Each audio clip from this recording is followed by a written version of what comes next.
السلام عليكم ورحمة الله وبركاته. نحمده ونصلي على رسوله الكريم أما بعد. أعوذ بالله من الشيطان الرجيم. بسم الله الرحمن الرحيم.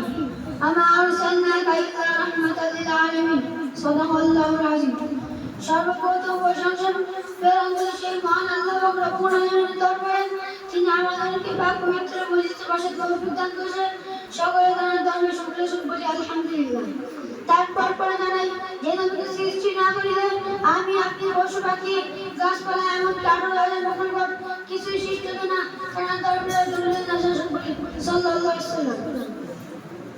আজ আঞ্জুমান ইসলামের উপবিষ্ট বিচারক মন্ডলী এবং সকলকে সাথী ভাইরা সকলকে আমার অন্তর সালাম ও হার্দিক অভিনন্দন জানিয়ে আমি আমার বক্তব্য দাবি জানাচ্ছি। আমার তৌফিক ইল্লা বিল্লাহ। সুদী শ্রোতা মন্ডলী, আজ থেকে প্রায় 1500 বছর পূর্বে যখন এই ধরার বুকে অত্যাচার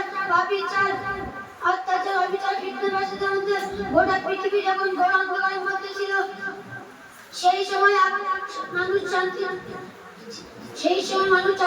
চাতক পাখিকে তাগিতে আকাশ পানে গগন খোদা বিরতি দূর সুগন করবেন এই দিনতে।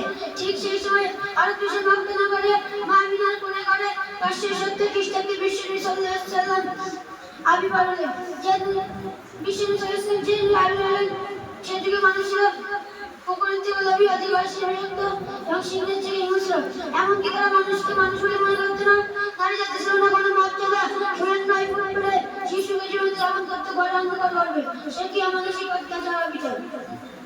ঠিক সেই সময় অশান্তি বার্তা দূর করতে, শান্তি ফিরিয়ে আনতে, নিপীড়িত, লাঞ্ছিত, বঞ্চিত, অপমানিত মানুষের পাশে দাঁড়িয়ে শান্তি ফিরিয়ে আনে। এবং তিনি 63 বছর জীবনে কোনদিন মিথ্যা কথা বলেননি। তার কথাবার্তা ছিল নম্রতায় ভদ্রতা। তার জীবন ছিল জান্নাত থেকে পরিষ্কার, সূর্য থেকে উজ্জ্বল। তাই তো মক্কার ভিতরে ইমান কাফিররা এক বাক্যে স্বীকার করেছিলেন মুহাম্মদই জন্ম ও প্রতি দিয়েছিলেন আমানতদারি সত্যদি। সুতরাং আমরা যে বিশ্বনবী সাল্লাল্লাহু আলাইহি ওয়াসাল্লামের আদর্শে তাই আমরা সুসম্মান হতে হবে। এই বলে আমি বক্তব্য করি।